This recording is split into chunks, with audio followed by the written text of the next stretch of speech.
Cina dipanggil, kemudian Rusia dan lain sebagainya. Ini adalah suatu persekutuan yang saya pikir sangat luar biasa karena mereka bersekutu untuk mati bersama lah kira-kira begitu. Dan perang ini makin meluas. Bahkan yang terakhir ini saya baca tadi adalah tentang Teluk Hormuz. Teluk Hormuz itu adalah satu teluk di mana menghubungkan Arab dan negara-negara Liga Arab lah. Lalu di Teluk Hormuz ini akhirnya Iran menyebarkan ratusan bahkan ribuan ranjau laut. Sehingga orang-orang atau kapal-kapal minyak yang lewat ke sana itu sangat sulit. Sangat sulit. Itu 30% peredaran minyak dunia itu lewatin Teluk Hormuz itu. Jadi kita akan mengalami hal-hal yang sulit pada tahun-tahun ke depan. Karena harga minyak naik. Sekarang sudah antara 100 sampai 110 dolar per barel. Artinya setelah ini kita akan mengalami devaluasi lah, lonjakan yang cukup berat dalam harga-harga sehingga semua jadi naik, harga makan pun jadi naik, semua jadi naik. Jokowi sudah mengatakan itu sebelumnya sih, waktu masih dia masih memimpin, kita siap karena akan terjadi kenaikan harga yang tinggi. Lalu kalau yang saat ini yang sekarang terjadi adalah akhirnya Amerika menyerang satu pulau Kart di sana itu di teluk itu, pulaunya Iran.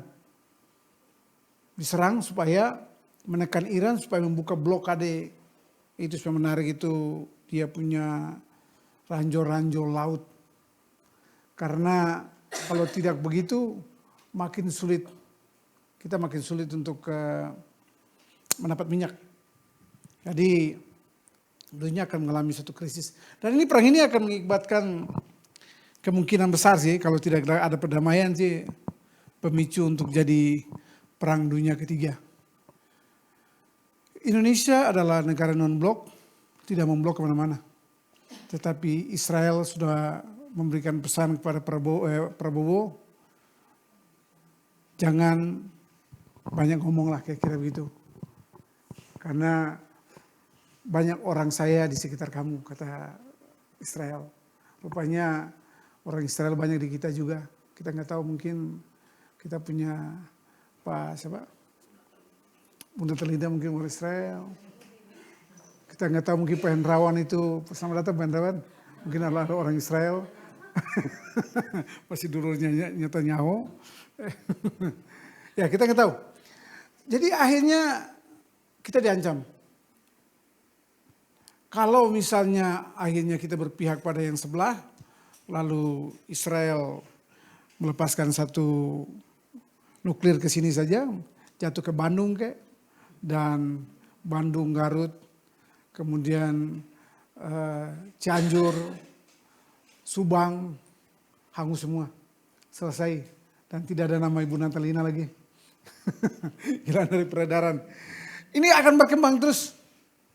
Kita berdoa supaya jangan terjadi pada zaman kita lah. Karena ada dua orang yang menafsirkan tentang terjadinya perang Iran dan Israel. Mereka menganggap, yang satu dari Indonesia, dia menafsirkan kitab perjanjian lama dan dia mengatakan kalau nanti Iran berperang melawan Israel, itu artinya tanda-tanda akhir zaman itu sudah. Itu penafsiran Indonesia. Lalu ada satu orang penginjil lagi yang dari Afrika kalau tidak salah. Dia bilang kalau Israel dan Iran berperang, maka kita harus bersiap-siap. Bersiap-siap itu artinya bersiap-siaplah. Kita tidak tahu. Firman Tuhan bilang anak tidak tahu, yang tahu cuma Bapa kok. Cuma kita bersiap-siaplah. Jadi kalau kita hanya masih hidup sebagai seorang Kristen yang biasa-biasa, kita harus jadi orang Kristen yang lebih luar biasa lah. Firman Tuhan yang kita dengar tadi, yang telah dibacakan itu adalah bagaimana Yesus memberitakan tentang kematiannya. Bagaimana memberitakan bahwa dia akan mati. Nah dia mengajak kita tuh untuk percaya itu dan siap untuk melakukan itu dalam hidup kita. Satu hal yang sulit sama seperti ketika Israel dan sekutu-sekutunya bergabung untuk berperang, artinya mereka siap untuk mati. Nah kita, Tuhan mau untuk kita percaya pada Dia. Dan dalam kehidupan kita di dunia ini, kita akan mengalami hal yang sulit. Tapi ingatlah ketika kita mengalami hal yang sulit, Yesus sudah lebih dulu melakukan itu. Mengalami itu. Bahkan lebih parah dari kita. Kita tidak pernah akan mengalami hal separah Tuhan Yesus. Ketika kita sakit, Tuhan juga sakit. Ketika kita malu, Tuhan juga lebih malu. Artinya kita melihat pada Tuhan dan semuanya bisa beres. Lalu apa yang kita lakukan pada saat ini? Banyak hal. Ya, banyak hal yang kita lakukan dalam kehidupan kita. Kita harus memberitakan Injil. Seperti apa yang ditulis dalam kitab Yohanes tadi. Apa yang ditulis di dalam kitab yang kita baca tadi dari Yeremia 31 itu. Adalah ayat yang ke-27. Sesungguhnya waktunya akan datang. Waktunya akan datang, kita tidak tahu kapan, tapi kita siap-siap. Yesus memberi perumpamaan dalam Matius 21 ya. Tentang gadis yang bijak dan yang bodoh. Jadi kita tuh harus menjadi gadis yang bijak. Seperti gadis yang bijak. Artinya kita mempersiapkan diri kita dengan baik. Menyediakan lampu dengan minyaknya. Menyediakan lampu dan minyaknya itu seperti kita dalam kehidupan kita. Kita bilang minyak itu adalah bagaimana kita hidup di dalam firman Tuhan dan bersama-sama dengan Tuhan. Menyiapkan hidup kita dengan firman-firman yang telah kita baca itu. Menjadi pedoman bagi kehidupan kita. Yohanes 15 ayat yang ke-7 dikatakan bahwa jika kamu tinggal dalam aku dan firmanku tinggal dalam kamu. Akhirnya kita hidup bersama-sama dengan Tuhan. Ini kita menyediakan lampu dengan minyaknya. Sehingga ketika nanti kita mengalami benturan dalam hidup kita.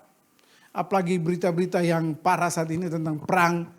Dan akan memicu sampai terjadinya mungkin perang dunia ketiga. Kita tetap tenang-tenang aja. Kita punya firman Tuhan. Kita tahu bahwa Tuhan berjanji untuk kita kok.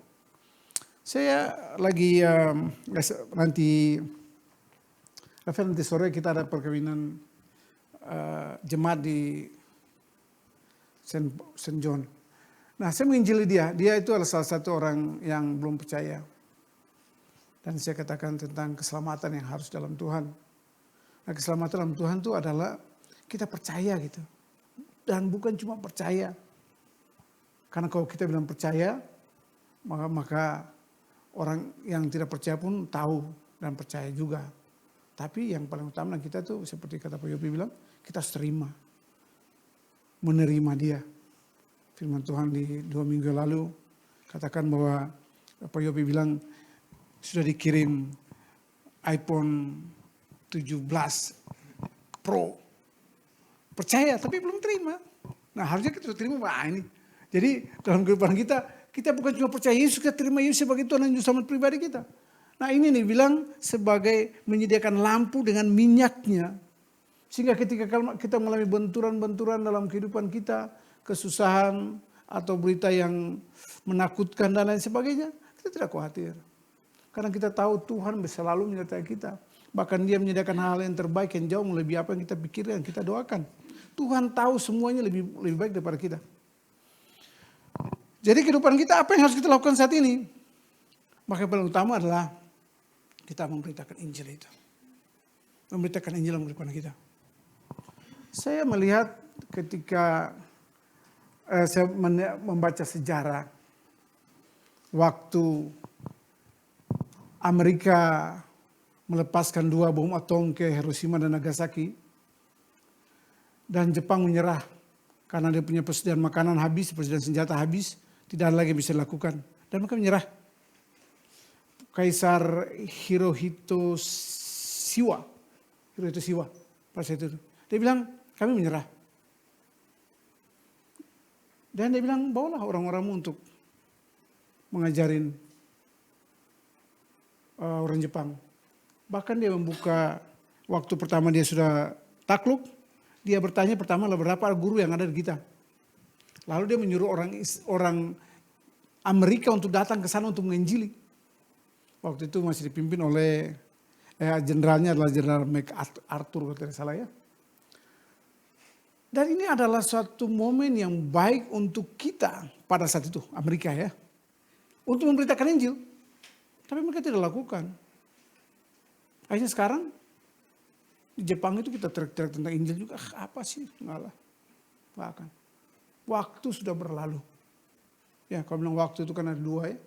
Kronos dan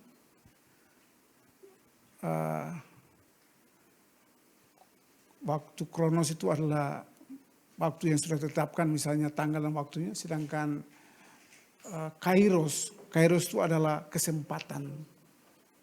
Kita punya kesempatan. Nah sekarang ini kita mengalami kairos Tuhan dalam hidup kita, di bangsa kita. Kita anak-anak Tuhan harus memberitakan Injil itu bagi orang. Orang sudah melihat itu kok. Cuma kita bergerak enggak. Kita masih ribut aja dengan hal-hal yang kecil. Kita masih ribut juga hanya dengan masalah gereja. Kita hibur dengan masalah-masalah yang tidak perlu. Kita tidak melihat pada hal yang besar yang Tuhan sudah sediakan bagi kita, yaitu kronos itu. Bahwa Tuhan sudah menyediakan waktu untuk kita kok. Nah, berita-berita yang menyulitkan pada saat ini dunia ini dalam kesulitan yang kita hadapi saat ini. Nah, kita anak-anak Tuhan terus muncul untuk memberitakan Injil. Supaya meneladani orang melihat bahwa orang Kristen begitu luar biasa dalam kehidupan mereka. Dan mereka akan menjadi contoh bagi kita. Mereka melihat kita menjadi contoh bagi mereka gitu. Jadi mari Bapak Ibu, sangat sulit bagi kita untuk mau hidup sesuai dengan firman Tuhan, tapi firman Tuhan ini mengajarkan kita. Kalau di dalam Yohanes dikatakan,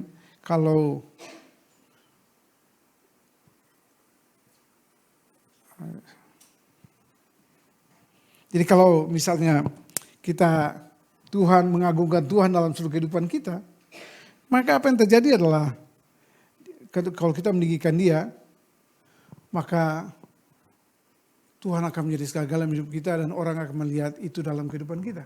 Kita meninggikan Tuhan dalam kehidupan kita, mengagungkan Tuhan dalam kehidupan kita. Banyak kita merasa bahwa hal-hal yang terjadi dalam hidup kita, pencapaian dan lain sebagainya adalah karena kasih, karena kekuatan kita, bukan kasih dan anugerah Tuhan. Nah ini yang sulit dalam kehidupan kita. Nah harusnya kita sebagai anak-anak Tuhan, dalam hidup kita, apapun itu kita selalu memuliakan Tuhan. Saya melihat seorang pemain bola Lionel Messi, dia setiap kali mencetak bola, yang pertama dilakukan apa? Dia cuma tunjuk ke atas. Kenapa? Ini cuma karena anugerah Tuhan, bukan karena kehebatan dia untuk mencetak bola. Saya lihat juga seorang penyanyi yang cukup terkenal di Indonesia, Monica, Alex Monica. Setiap kali nyanyi orang memuji dia dan sebagainya, saya bilang yang pertama adalah oleh karena anugerah Tuhan Yesus Kristus. Nah kita di mana-mana pun kita berada, kita harus menjadi saksi bagi Kristus, kita harus meninggikan Dia dalam seluruh kehidupan kita. Jadi sekarang Tuhan lagi kasih kronos bagi kita nih, waktu untuk yang tepat bagi kita, tapi juga adalah waktu Tuhan bagi kita untuk saat ini. Kairos Tuhan sedang terjadi dalam kehidupan kita. Dimanapun kita berada orang selalu melihat kita kok. Di mana kita berada orang melihat contoh bagi kita kok.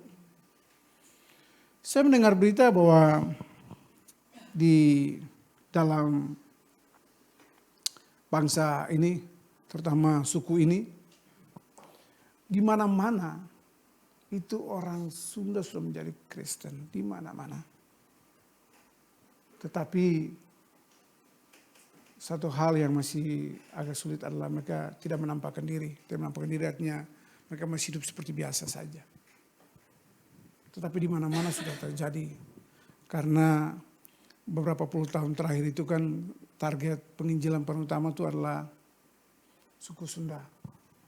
Tapi kemudian sekarang sudah berubah ke suku yang lain. Salah satunya adalah suku Papua juga. Ada yang di pelosok-pelosok yang penginjilan.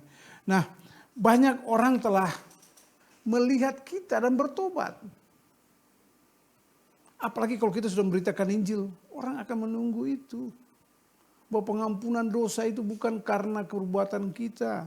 Perbuatan dosa itu karena pengampunan itu hanya karena anugerah Tuhan.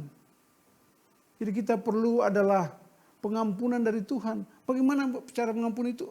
Tuhan mengampuni kita. Bagi orang yang tidak percaya, bagaimana mereka melakukan hal-hal yang baik. untuk menutupi hal dosa-dosa yang telah mereka buat. Tapi bagi kita perbuatan baik itu tidak ada apa-apanya. Seperti Hawa dan Adam setelah berbuat dosa dan menyematkan kulit dan daun. Itu adalah perbuatan yang tidak ada gunanya. Bagi kita anak-anak Tuhan, keselamatan kita hanya karena anugerah Tuhan.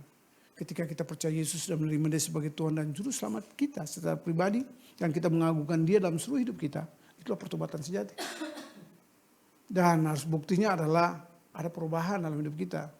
Kita bercerita tentang kita seorang Kristen memakai salib dan atribut-atribut, tetapi dalam tingkah laku kita, kalau kita tidak mencerminkan kemuliaan Tuhan dalam kehidupan kita sebagai anak-anak Tuhan, apa artinya kita percaya pada Yesus? Apa artinya kita sebagai seorang Kristen? Harus ada perubahan dalam hidup kita. Nah, ini adalah waktu yang telah Tuhan sediakan bagi kita. Kairos yang Tuhan sudah berikan bagi kita untuk kita menunjukin sikap kita sebagai anak-anak Tuhan. Supaya bangsa kita dan kita berdoa selalu untuk bangsa kita supaya ada perubahan. Saya selalu berdoa supaya Tuhan melawat bangsa kita ini, supaya banyak orang bertobat. Supaya orang-orang yang tidak percaya melihat betapa Tuhan itu luar biasa, supaya semua akan bertobat. Gitu. Yang kita berdoa supaya itu terjadi dalam hidup kita. Gitu. Kita melihat bangsa kita, orang-orang kita yang menentang kita, melihat dan bertobat. Nah, tugas kita anak-anak Tuhan adalah memberitakan Injil itu.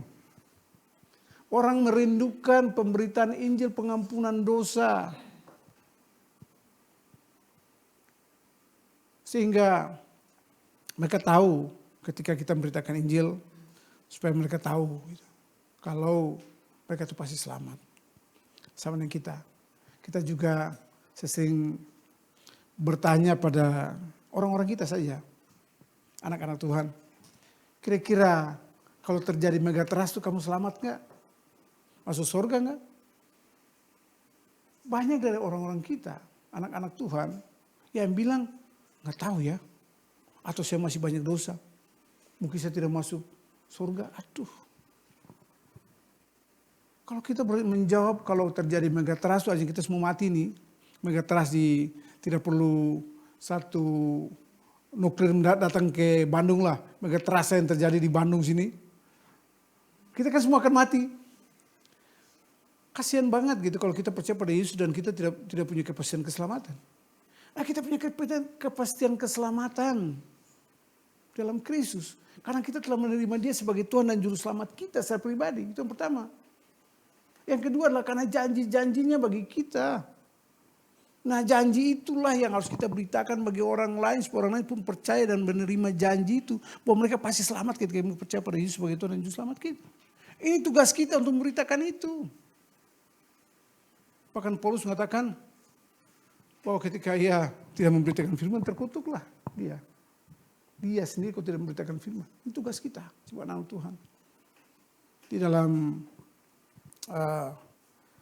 Yesaya 3:18 bilang, jika kau berfirman kepada orang jahat itu akan mati dalam kesalahannya. Tetapi jika kamu tidak memberitakan supaya dia bertobat, gitu kira-kira bahasa ini, maka dia akan mati dalam kesalahannya. Tapi aku akan menuntut nyawanya daripadamu. Jadi tugas kita memberitakan Injil. Kalau ada teman-teman kita, saudara kita yang belum percaya, kasih tahulah. Supaya percaya. Karena ketika nanti di surga itu, kita masih lihat mereka kok. Ya, Yesus memberi contoh tentang Lazarus dan orang kaya. Orang kaya masih lihat Lazarus di pangkuan Bapak Abraham. Lazarus Bapak Abraham itu masih melihat orang kaya yang masuk neraka. Artinya kita akan melihat kita punya orang tua yang belum percaya. Kita bisa melihat kita punya saudara kita yang belum percaya. Kita bisa melihat teman kita yang belum percaya masuk neraka. Kita bisa melihat dan kita lihat kok. Karena Yesus memberi contoh itu. Nah, betapa kasihannya ketika saudara kita, adik kita, kakak kita, orang tua kita, atau teman-teman kita yang tidak percaya. Mari. Ini adalah satu tugas yang Tuhan berikan bagi kita. Kairos atau waktu Tuhan berikan bagi kita saat ini. Karena kita tidak tahu kapan dia akan datang. Kita tidak tahu. Mari, tugas kita jalankan sebagai anak-anak Tuhan. Bukan kita terima berita lalu kita simpan saja. Kita terima berita keselamatan itu kita beritakan bagi orang lain supaya orang lain pun selamat. Kalau yang katanya sudah pakai nama Kristen tetapi masih belum percaya, nah kita yakinkan mereka juga untuk percaya. Yakinkan mereka. Seperti kata Yesus, aku mengutus engkau seperti domba di tengah-tengah serigala. Matius 10 ayat yang ke-16. Karena itu hendaklah kamu cerdik seperti ular dan tulus seperti merpati. Cerdik seperti ular itu artinya bagaimana kita sebagai anak-anak Tuhan meyakinkan orang lain supaya percaya gitu. Sama seperti iblis atau ular itu yang meyakinkan Adam dan Hawa untuk makan buah holdi atau buah pengetahuan baik dan jahat itu. Bagaimana kita meyakinkan orang seperti ular itu? Cerdik seperti ular dan tulus seperti merpati, yang kita tetap berpegang pada prinsip-prinsip firman Tuhan. Ya sampai kita melenceng dalam kehidupan kita. Nah Tuhan mau supaya dalam hidup kita, mari kita selalu kuat. Kita selalu berdoa supaya Tuhan memampukan kita untuk memberitakan Injil sebagai tugas utama dalam hidup kita. Sebagai anak-anak Tuhan, tugas utama dalam hidup kita adalah memberitakan Injil. Saya selalu bilang kepada orang-orang yang tidak mampu untuk, mungkin belum mampu untuk memberitakan Injil secara kata-kata, dari sikapmu, dari tingkahmu, dari perbuatanmu, dalam segala sesuatu yang kamu lakukan harus mencerminkan kemuliaan Tuhan dalam hidupmu. Inilah pemberitaan yang paling baik, khotbah yang paling baik ketika kita memberi contoh yang baik bagi orang-orang di sekitar kita. Kita menjaga sikap dan hidup kita, kita berbuah roh dalam hidup kita. Inilah bukti kita mengasihi Tuhan, berbuah roh, punya kasih, punya sukacita, punya kesabaran, kemurahan, kebaikan, kesetiaan, kelemah lembutan, dan penguasaan diri dalam hidup kita. Harus terlihat dalam hidup kita sebagai anak-anak Tuhan. Ini salah satu pemberitaan kita. Yang pemberitaan kedua adalah ya beritakanlah bahwa keselamatan hanya dalam Kristus, tidak ada dalam nama lain. Mampukah kita melakukan itu? Kita bilang mampu. Kita berhadapan, apa kita mampu? Belum tentu juga. Saya orang yang paling berani dalam menginjili. Saya ingat dulu waktu kuliah PI, itu harus masuk 20 orang diinjili selama perkuliahan. Saya kasih masuk lebih dari 200. Masukin menginjili, siapa aja saya injil, tukang baso, tukang becak, sopir angkot, saya injili semua. Saya beritakan itu. Nah, tetapi ketika saya menghadapi teman saya, teman dekat saya nggak berani injili dia. Karena istilah TST lah, tahu sama tahu lah. Jadi saya nggak berani injili dia. Akhirnya apa, bagaimana caranya saya harus injili dia? Saya pakai orang lain untuk injili dia. Saya ajarin, lu injili dia ya. Dia tuh punya sikap begini, nanti pada saat ini baru kamu masuk sini, nanti kau sini baru saya masukin. Saya ajak orang lain untuk menginjili dia. Dan akhirnya orang lain menginjili. Artinya begini, tugas kita memberitakan Injil itu kita beritakan. Kalau kita tidak sanggup ya setidaknya kita memberikan saran kepada orang lain untuk menginjili dia lah. Atau kita memberikan contoh dalam kehidupan kita untuk menginjili dia lah. Kata-kata kita dalam segala sesuatu juga membuat dia melihat bahwa kemuliaan Tuhan itu benar-benar nyata dalam hidup kita sebagai anak-anak Tuhan. Nah inilah tugas kita dalam memberitakan Injil. Tuhan telah memberikan segala sesuatu yang terbaik bagi hidup kita. Apa yang kita buat bagi Tuhan? Selamatkan orang-orang lain. Beritakan itu bagi orang-orang lain yang tidak percaya. Tuhan mau supaya ini terjadi dalam hidup kita. Lakukanlah tugas kita yang utama dalam hidup kita, yaitu memberitakan Injil supaya nama Tuhan dipuji dan dimuliakan. Tetaplah semangat dan siap untuk memberitakan Injil. Siapkah kita untuk melakukan hal yang terbaik dalam hidup kita? Yaitu memberitakan Injil. Mari kita berdoa. Terima kasih Tuhan Yesus. Sungguh apa yang harus kami lakukan dalam hidup kita sebagai tugas utama sebagai anak-Mu adalah memberitakan keselamatan yang daripadamu. Karena Engkau begitu mengasihi kami sehingga Engkau mau supaya jangan seorang pun binasa, tapi semua selamat dan memperoleh kehidupan kekal di dalam-Mu. Tapi sesungguhnya Tuhan, ini adalah bagian dan tugas kami. Tapi kami tidak mampu untuk melakukan itu Tuhan. Biarlah Roh-Mu yang kudus menyertai setiap kami yang mendengarkan firman-Mu pada pagi hari ini Tuhan. Dan oleh kuat kuasa kudus-Mu memberikan kemampuan bagi setiap kami untuk melakukan perintah ini, yaitu memberitakan kebenaran firman-Mu. Bahwa Engkau telah tersalib karena begitu mengasihi kami. Sehingga kami yang telah percaya kepada Engkau memperoleh hidup yang kekal itu. Terima kasih ya Tuhan Yesus. Biarlah Roh-Mu yang kudus yang menyertai kami. Sehingga kami mampu untuk melakukan itu dalam hidup kami. Dalam nama Yesus Kristus, Tuhan dan Juru Selamat kami. Kami alaskan segala sesuatunya. Haleluya. Amin.